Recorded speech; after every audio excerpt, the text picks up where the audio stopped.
Hello and welcome to the Next 100 Days podcast. My name is Graham Arrowsmith. And my name's Kevin Appleby. Graham, we're going to be in your specialist area today, marketing, talking about how to convert more prospects to buyers. Don't you think that's one of the most important things you can do as a businessman or a businesswoman? You need more of those prospects that you work so hard to get to convert into clients. I suffer from that. I guess every business on earth does as well. So the end of the day, it presents a fantastic opportunity for this young lady who comes to us from, I want to say, Georgia in America, and her name is Keitha Maciel. Welcome to the Next 100 Days podcast, Keitha. Thank you for having me, Kevin and Graham. I'm glad to be here. Now, tell us a little bit more about where you live, Keitha. So I live in a little Indian town called Suwanee, Georgia, which is also in the USA, north of Atlanta. Oh, wow. I once dropped down on a plane twice into Atlanta. Big city. Yes, very big, very big. How is it they always have those those zombie movies? They're always based around Atlanta. I don't know what's wrong with you. Well, I think it's because they built a new studio in the Atlanta area. So a lot of it's called Second Hollywood. If you didn't know, Georgia is now becoming the second Hollywood. So lots of different movies are starting to be filmed here because they have two actual big studios that have been relocated or expanded in the Georgia area. Well, that is something I didn't know. That was just a wild guess, but fame for them. I don't know about you, Kevin. Have you been to Georgia?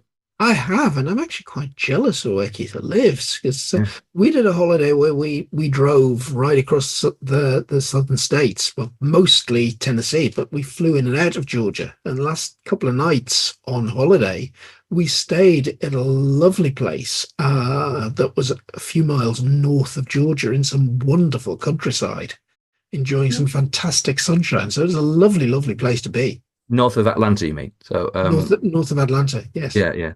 Because suppose north of Georgia, you'd be in a different state. What's the state above you then? South Carolina. South Carolina. Oh, well, Oh, we definitely weren't that far north. No, you don't be going there. Their eyes are set too close together there. So, I wouldn't be doing that. It must have been about 30, 40 miles north of Atlanta. And it was a gorgeous resort. Okay. The name of Lake Lanier, by any chance? Pardon? Lake Lanier? It was near there, yes. Okay. Oh, you see, he's such a well-traveled man, and we love him for it. But basically, you have a website. Anybody who's interested in Keitha, you'll find a lot of our stuff at marketingedgeacademy.com. So you go there, and one of the big promises of the headline is convert more prospects to buyers. We love it. Give us an idea how you do it, Keitha. So basically what people struggle with is, as you mentioned earlier, they get the pipeline in. If they're a large corporation, they fill the top of the funnel, or if they're a smaller solopreneur, coach, consultant, they talk to prospects, but then crickets. They don't hear anything, things go south, or they stall in the pipeline. And so it's been a big problem where getting prospects to move through the pipeline or to actually convert to become clients. And so what I do is I developed a methodology which is based on behavioral science to really direct activities and change buyer behavior so that they close the deal. Okay. You're gonna have to expand a little bit on that. That's you're dragging us in there, aren't you? Okay, yeah. So behavior design is basically, there's three motivators to behavior change. First, the prospect has to have a motivation. They have to also have the ability and feel like they can accomplish the goal. And then also they need a trigger or a prompt. And that's where marketing comes in to trigger that prompt. Most people have a problem or challenge that they're trying to solve, but a lot of times they don't necessarily know where to look. And let's face it, many of the products and services today are very, very similar. And so what I do is I teach people how to craft what I call a gotta have it offer so that it becomes very compelling and really interesting to the prospect to want to know more and also to take next steps down the funnel to ultimately close and become a new client for the business. I mean, all of that sounds brilliant. And from the point of view of a client thinking about, okay, well, I've got them in the funnel. I want to offer them a got to got to have that offer or got to have that how do you call it? Got to have something. Gotta have it or irresistible offer. Oh, Most times I call it irresistible offer. I irresistible understand. offer, It's the but got yes. to. I've never heard of that one before. But anyway, got to have it. Right, okay, got to have it offer. What would make that type of offer? I mean, in your eyes, I get irresistible offer, but what would you say that irresistible offer or got to have it offer is? Yeah, so it boils down to really solving the problem and creating value for the prospect or the client or the prospective client. Yeah. A lot of times, what happens is there's products out there and there's not product market fit. Yeah. So it's like, oh, I have this great product and everybody should want it. But that's not necessarily the case. A lot of times there has to be that messaging that is surrounded around the offer in order to make it appealing and attractive to the prospective client. And so basically when you're crafting the offer, it's, your product is just one aspect of the overall offer. And a lot of times people feel like the product is the offer, but it's really just one component of the offer. And so when you present it in the way that I teach, basically you become a category of one, because when you're comparing your product or your offer to another competitor's product, then there's no competition because how you've crafted it. You talk about the product, you talk about the benefits, you talk about how it's going to solve their problem. And then you also have to craft it around what's the business impact that your solution, product, service is going to offer the business. And so that's where the real value comes in. And a lot of times what happens, people, kind of harp on, or traditional marketers just say, okay, it has this and it's going to do that. It has this and it's going to do that. But, and that's what they're hearing from all of the competitors. But if you craft it in a way and say, okay, this is what it's going to do to your bottom line, or this is how much it's going to save you in operational expenses, things that the business actually cares about, not just the department, but aligning it with the overall business's business objectives, then it's a conversation that executive leaders that are decision makers are going to want to hear. I'm hearing that you're talking about businesses, Keitha. So this isn't, or is it equally applicable to consumers? It is equally. It's a little bit different for consumers because consumers are traditionally based on impulse buying or needs based on consumability. And so, yes, it can be applied to that. And so it's a little bit different in the sense that consumers, okay, let's say you have shampoo A versus shampoo B, they're going to look at the ingredients, they're going to look at the packaging, and it's more of a brand recognition play, more so than creating a overarching offer that's surrounded by services along with the product. So your main sort of, shall we say, focus for your own business are businesses seeking to sell to businesses, probably. Yes. Or, I do have clients that have consumer products, actually a beauty person as well. So that's why I'm familiar with that space. But primarily, yes, it would be solopreneurs, service-based businesses, or B2B technology companies like in the fintech space. Do you have any accountants or financial people? I have just one right now. Yes. Right. Well, Kevin could become a second one. What do you think? Okay. Well, the only reason I mentioned that is that it's such a big area, and Kevin's involved in helping lots of financial offices around the globe. Yeah, and fintech and services surrounding it are huge at the moment. We're seeing so much change going on with automation, so many new solutions to improve your expenses, improve your purchase invoicing, improve your revenue collection. There's quite a ferocious market there. And I guess the difference is from that consumer space, or you talk about shampoo A versus shampoo B, you're trying to persuade finance person to buy something brand new that they've never had need for before. Correct. Well, most of them have got a hairstyle like me, so they don't need it anyway. So let's face it. But no, seriously, I genuinely, I'd like to dig down a little bit more, if I may, Keitha, because one of the things that you've got in the sort of weeds there, you've talked about converting prospects to buyers, and it's on your site. You talk about learn powerful engagement tactics. So that's a fairly long word, and so it's losing me. That turn casual visitors into loyal clients. So just let's expand that engagement tactics. What might they be? Okay, so most people have heard of content marketing and creating content that aligns with the buyer's journey. Well, with that particular content, you want to include not just content that people can read, but you really want to engage them through emotional selling. Right.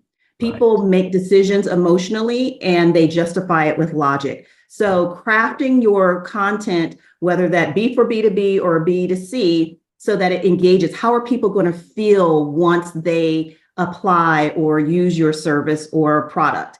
What is it going to do differently for them that they didn't have before? And what is the cost for them not to change? So those are the things that you have to wrap around the messaging in order to engage and attract those people to really respond to what you're trying to present or sell or market. And That's so that engagement, go ahead. no, I was going to pick up on this and know. I think one of the things you said is know the costs of them not making that decision.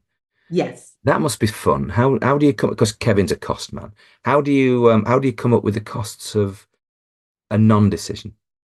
So basically, like, for example, let's take AI, that's a popular topic right now. Sure. And you know that, and let's say we're going to draft a certain number of emails per week and draft a piece of content that surrounds it, a lead magnet. Well, all of that takes a certain amount of time of an individual, right? Currently. Yeah. Well, when you're talking about opportunity costs and reducing costs, let's say you bring in a technology that can automate that process or augment it, maybe not replace it completely, because, as we know, you have to do checks and balances with AI, but augment your services so that it's giving it a first pass. Well, that's time savings. And if you multiply that by someone's hourly rate, if you're paying an employee, then you can really calculate the savings that person can have and really realize what that productivity or that technology is providing for them as an advantage. You realize what you've done, Keitha. You've woken him up now.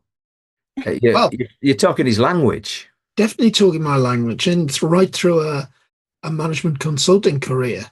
One of the things that I specialized in was writing business cases Okay. for change projects, for transformation projects. And one of the things that you would build would always be the benefits case. And one side of the benefits case is, what's this going to cost you? Not just the cost of the product, but also the cost of implementing it. But then you'd have against that, what the benefits? And you'd be looking at the direct benefits, and in fact, many indirect benefits. Direct benefits are, you don't have to do this, this, and this. You can save all this time. But then there'll always be knock-on second-degree benefits and things like, oh, you'll have the answer quicker. Very difficult to put a cost on or a saving on you'll have the answer quicker, but it's clearly an advantage. So that's absolutely my language within a business, saying, is there a case for doing this?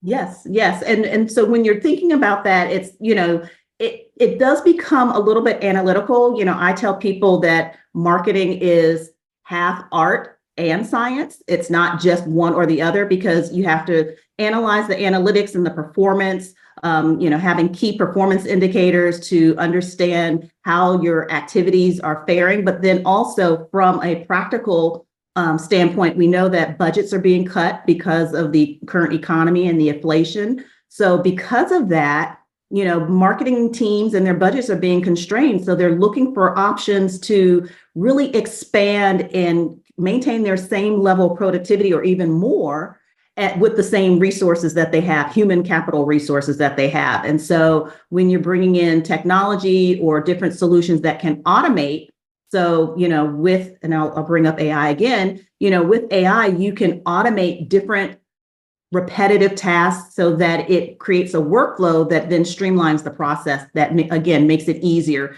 So instead of something that would take, let's say a business case that you mentioned before, to get all the data, to get all of the resources and putting it together, creating the graphs and the charts and the case studies and so forth. Historically, that could take weeks, sometimes months for some people or some companies.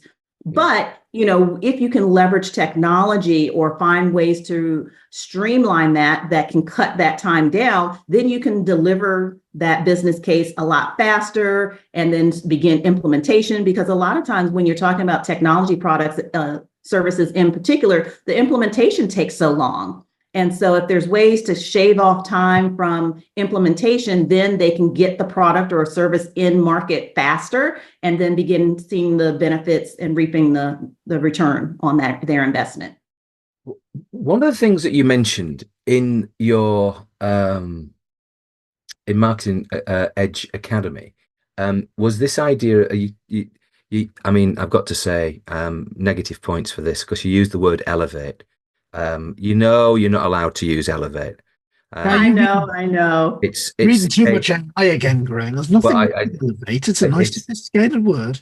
It's one of those where it's almost like it's saying, no, I really want to use it. No. I don't. Whatever you say, do not use elevate. Anyway, so you've got elevate your market position. But I relate that to what you said earlier, which I really like the sound of, is becoming a category of one. And you sort of almost saying position yourself as that go-to authority. Now, I was with my printer yesterday, developing a product that I'm sharing with other people, and the idea of it is that we might have shall we say, a high-end offer that is all about providing shock and awe packages, within which would be a book.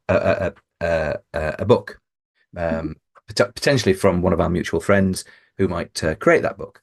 And so basically, the whole idea of that is that it then, I'm not going to use the word, it then raises their market awareness or their authority with that niche of people that it's sent to. So it gives them, shall we say, a little bit of a leg up when it comes to maybe having a meeting or inviting them to an event or whatever. Yes. And so a lot of times what people feel is like they have to add in a lot of monetary things that will add value to increase the offer. Yeah. But that's not necessarily true. I mean, you can package something, let's say you have, let's say golf, for example, right? A lot of affluent people like to play golf. Yeah. So, and you're selling some golf balls, and they're Titleist. That's a brand. Everyone knows Titleist is a decent brand, right? There are others, and that could be argued, but let's go with Titleist for this example. Yeah. So if you're just a marketer and you want to do something special for your client from a direct mail perspective, let's say, and you want to send them, some golf balls, okay, you could just put it in a box and send it to them, and they're like, oh, this is nice.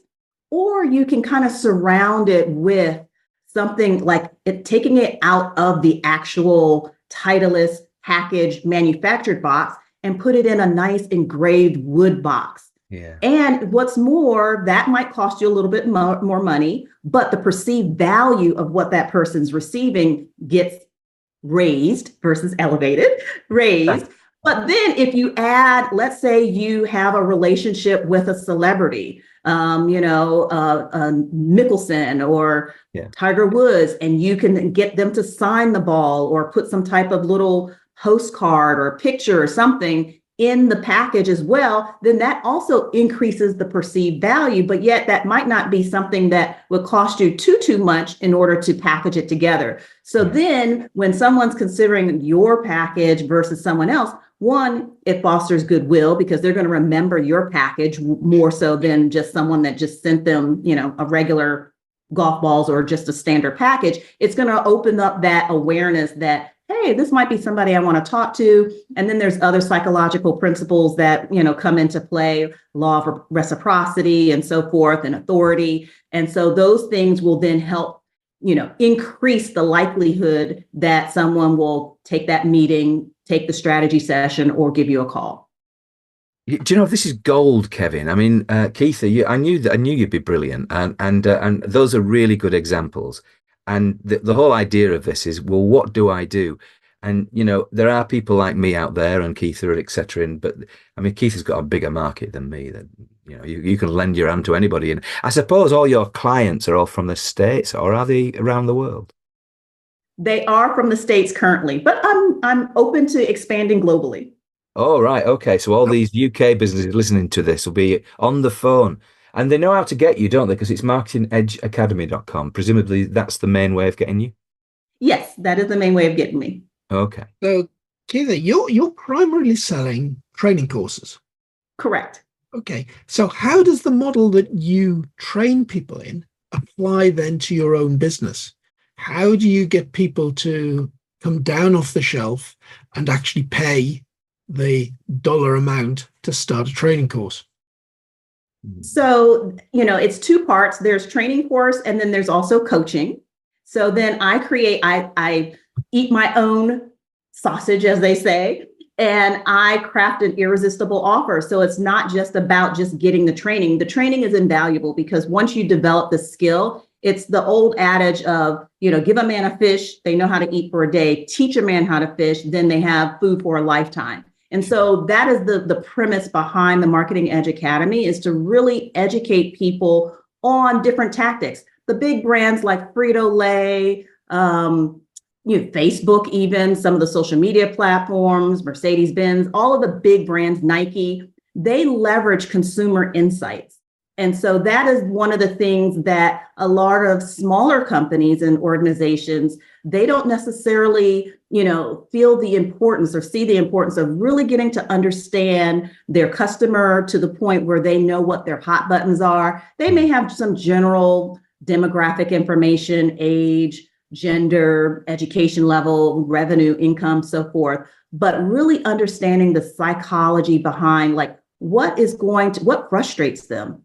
What are they trying to achieve? Where are they aspiring to go? And not just from a business perspective, but personally, because obviously our personal lives and professional lives are intertwined. And so if they get that, they close more deals, what is that going to mean for them and their family? What is that going to mean if they're an employee? What is that going to mean for them in their job? Does that put them in a position to get a bonus or a raise or promotion? So, really understanding the clients is the crux of it. But then, so that's where the foundation of all the courses and the coaching programs are based off of understanding the client or prospective buyer. And then adding marketing on top of that, whether that be through crafting an irresistible offer, whether that be through leveraging AI to create content that's compelling and that will attract those clients, whether it's to create, craft the market to message match, making sure the messaging aligns with the market. And so I package my offer so that it's irresistible, because they're not only just getting the education, they're getting a skill that will take them, into the future. I'm just looking on the site now, and you've got ACE marketing with AI masterclass. Now, tell us what ACE means, because it means something to me, but it might be different. Yeah, so it's kind of a play on words, and I chose that word deliberately. So ACE stands for attract. C stands for convince and convert, and then E is engage. So a lot of times marketers are really concerned about getting people to that point where they say yes, but the engage is really after the sale. Yeah. And so that's really about onboarding, maintaining that customer experience once they become a client. And so that is the formula for ACE. That's why it's an acronym. But once you do all of that, then you will ace your marketing, because you'll win every time. Oh, you can hear that salesperson coming out. It's that old Georgia charm. What can I say? But I think these kinds of courses are going to attract probably relatively small businesses, or is that the case? Is it relatively small, or is it quite big businesses? It's small to medium businesses. Yeah. And, because a lot of times, so from a larger perspective, so the medium-sized business, it's going to be the marketer within that business that's looking to, expand, increase their productivity. Let's say they had to do some budget cuts and lay off some people. They are not able to hire more people to deliver the same level of output. So this is really helping them to really do better. And also it will elevate their personal self-esteem and performance, because then they will, they'll be able to really make an impact with their marketing results. Yeah, just changing tracks a little bit, Keitha. Okay. I picked up from a session that we were both on that you have a young daughter. Do you have any other family? So it's a boy, Right. and so he is my little heart right now, my grandbaby. And so I do have other family. I have a small well, I have two other siblings, two brothers and a sister. So rather decent mid-sized family, if you will. Yeah. But But you seem so young to have got a family of that size. So you and I must have have fur babies started young. too. And you've got how many? Two fur babies, two dogs. Fur baby. Sorry, you're talking Kevin's language now. I mean, fur babies, cracky, whatever. Yeah. But, Graham looks after other people's dogs occasionally under protest. well, kind of, yeah. I mean, they come walking with me, and one doesn't really want to walk very fast, and the other one is dragging me everywhere. But yeah. I meet dog walkers every day on the on my walk. But anyway, I love them really, but too much really. But your, if you like, knowledge base has come. I recognize so many of the words that you use. I mean, I've studied marketing for a long, long time, and I'm from various authors, and I hear some things that you use that I probably know where they've come from. But give me an idea of your sort of the inspirations that have helped you become this remarkable marketer that you are. Okay, so I would like to tell you a story, if that's okay. Sure. So early in my career, I was down more of the financial path. So I was working for a financial institution. I was the VP of Financial Services, Yeah. and we were looking for a marketer. Mm-hmm. And so, so I went with the CEO, and we were kind of identifying, who is the ideal marketer that we're going to hire for our company. And so we went through this process of cards, traits versus personality. And after we got through that, it was like, oh my goodness, that's me. So I was like, I had an epiphany later in life. I wasn't a young child. And so I had to make a decision of a crossroads. It's like, do I redirect my career or do I stay the course? Well, I felt that I had a passion and a calling for marketing. It was something that was really interesting to me. So I decided to change my direction in education, and I got my master's degree in internet digital marketing. And I, continued on in studying media psychology, consumer psychology, and so forth. And so, but with that, I always, if I was going to go into marketing, I wanted to be the best. And so I had this quest of what is going to make someone say yes. So that was what my internal driver was like, okay, I got to, because I'm joining the ranks later in life, I got to, shortcut my education and my success and learn as much as I can. And so what is going to make people say yes? And so I studied neuro-marketing. And so I did this, a lot of educating, self-education, formal education to really understand what drives people's behavior. Yeah. And so with that, how do they make decisions? Yeah. What's going to make them say yes? And what's going to move them across the finish line from the standpoint of closing the deal? And so with that, that was what I did. And with all of my corporate jobs, that was my playground. I tested different mechanisms and tactics and strategies and messaging and so forth. And I did really, really well. And so that one epiphany kind of changed the trajectory of my life. I don't look back. I love it. I'm very passionate about marketing. I love marketing. I read marketing books in my spare time. I'm a kind of a marketing junkie, if you will. And so, but that's kind of what my inspiration is. And I went to a conference, and as I mentioned, I was doing some self-study on a field called neuro-marketing. Yeah. And I had read this book by a guy named Christoph Morin, and he was going to be the speaker at this particular conference. And lo and behold, he sat next to me at lunch. And Wow. so I asked him some questions, and he was like, yeah, this is a very fascinating field. It's something that you should definitely pursue. And so that is, where I started to then continue my education to kind of learn more on the psychology side of the house and behavioral science. So by now, you will have recognized some overlap between you and Kevin. I mean, Kevin's a finance person, but he's evolving into a marketer, aren't you, Kevin? Yes. I don't think I'll ever make a fantastic marketer, Graham. I don't have the same passion that you've got in that area or that Keitha's got in that area.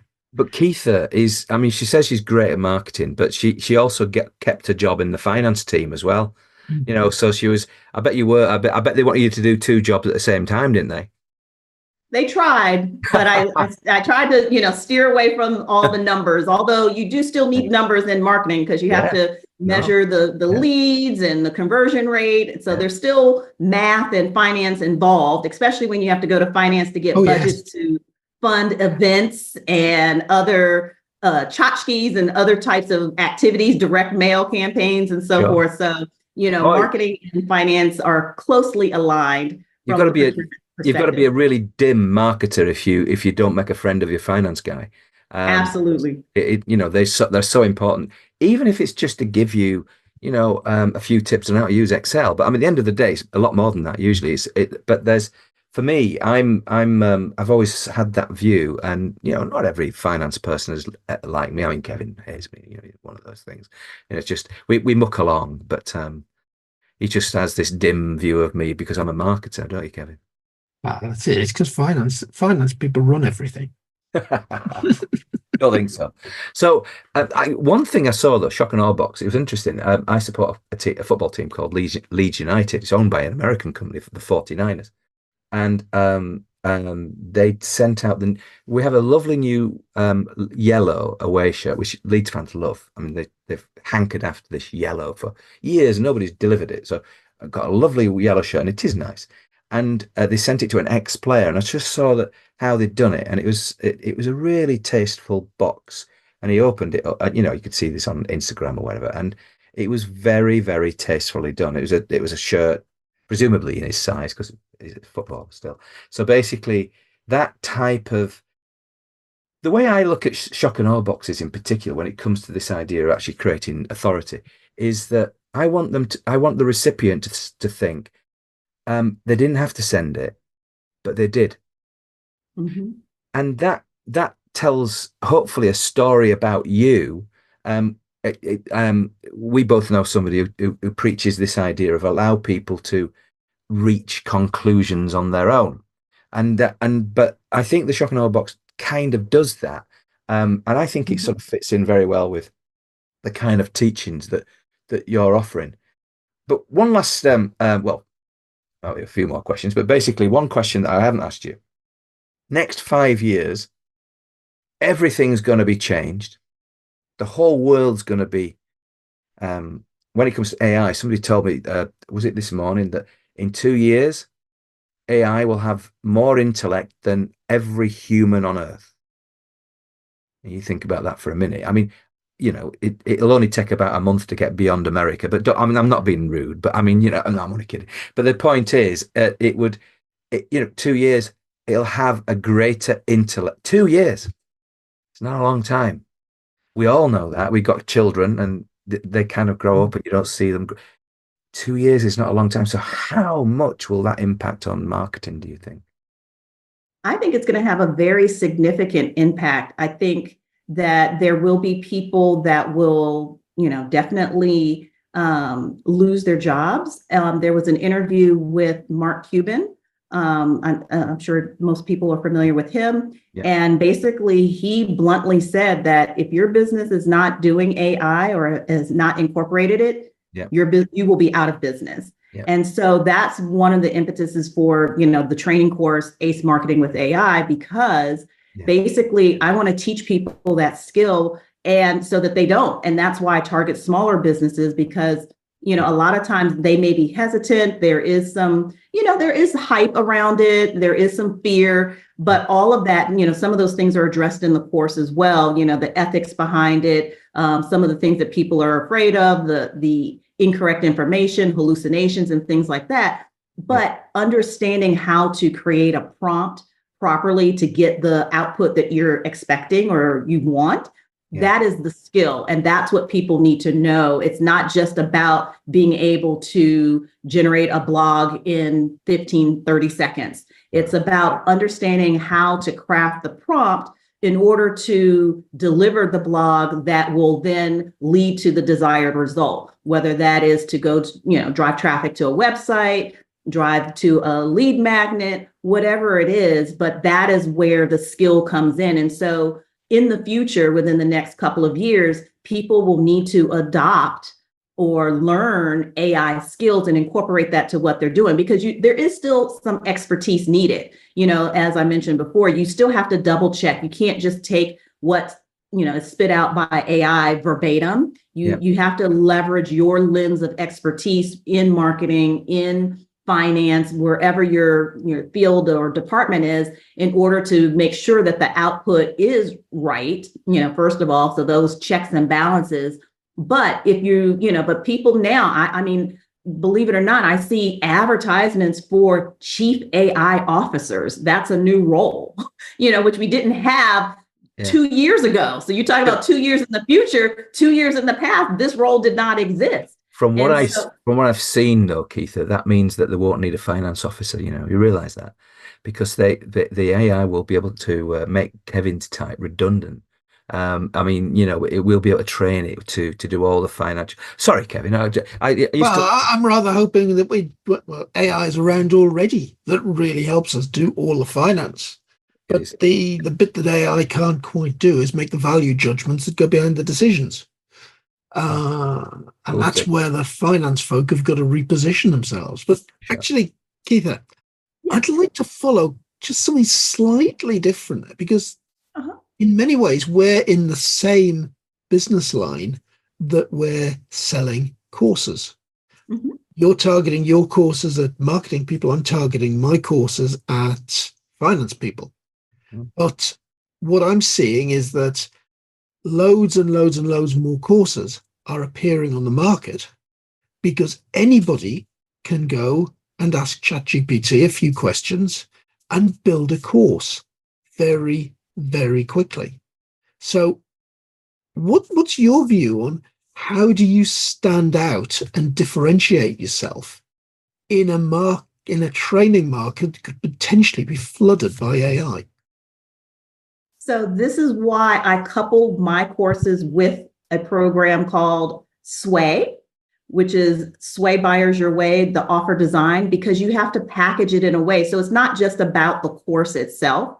It's about the whole package of the course, what it's going to deliver. What type of support are you going to receive? What type of additional training resources that people will have access to? Is it linked to any additional software that a person can leverage to further their learning? Will they get access to a resource library that goes beyond just the course content? Will they have access to the instructor to ask questions or go beyond, that? And so one of the things that I do with courses is, even after the course, I do quarterly check-ins. So it's like, okay, how are you doing? Are you implementing, even after, they've completed the course, they're done. Hopefully they've gone through all of the modules and, they've attended the actual live coaching sessions and Q&A calls and so forth. But after it's over, then I extend it beyond. And that's not, I don't necessarily advertise that I'm going to reach out to you, 3 months, 6 months after you've taken the course. That's just something that I do as goodwill, as a good customer experience for me. Because then when they get that phone call or email that says, hey, just checking in, they're going to be like, oh, wow, it wasn't just about, collecting a paycheck, so to speak, for taking this course. And so that's why, I leverage my courses with a, packaging it around not just being a course. It's an offer, a program, if you will. And I think actually we're both going down a similar route and taking the view that there are two bits to training. There's learning the theory. Correct. ChatGPT can write the theory till the cows come home. But then there's the practical step of how do you actually implement it with the right tools in your own Correct. business?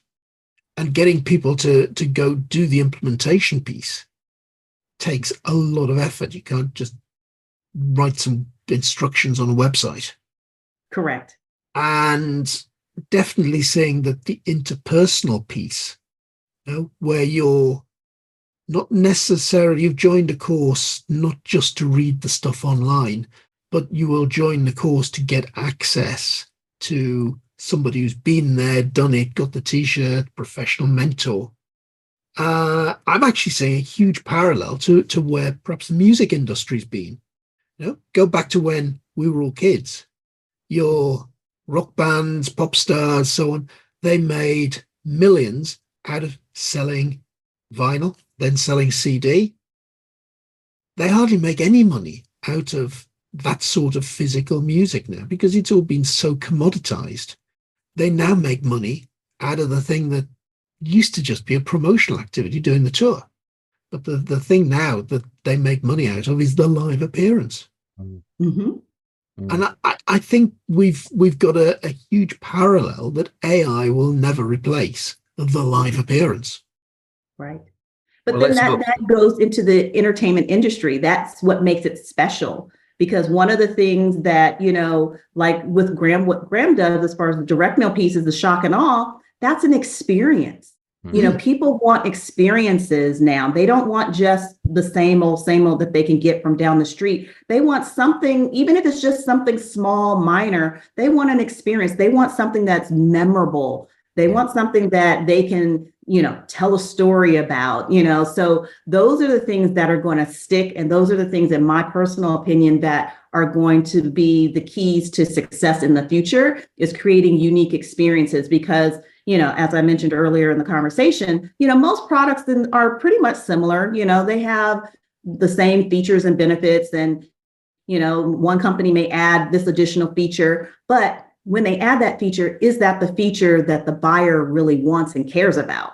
So that's where I see, in some of the larger companies, it's like, oh, we have, all of these feeds and speeds. And then the next company says, well, we have 10, we have 15, but yet those additional, out of those 5 additional feeds and speeds, there may be only 2 things that the buyer ultimately wants. And so, but if they can create an experience, that's something, one, that's going to be hard to replicate. And 2, it's something that's going to be more memorable and foster more goodwill on the person. And then that's going to have, in more cases in the long term, that's going to convert more people as well.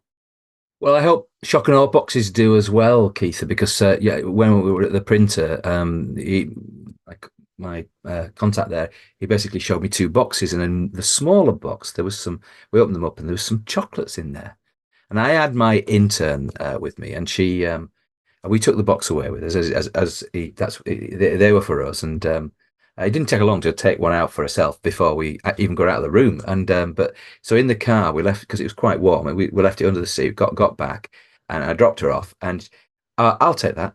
I was like, I didn't get a choice. It was hers. But it's the box that I was kind of interested in, but the chocolates went. They went. But one of those things.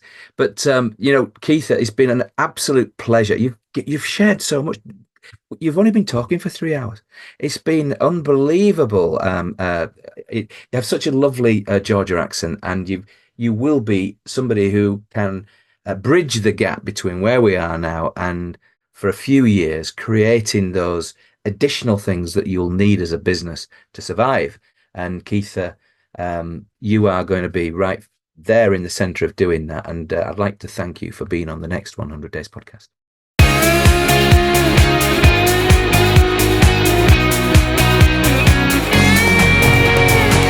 So, Greg, yet again, we hear how the world is being turned upside down.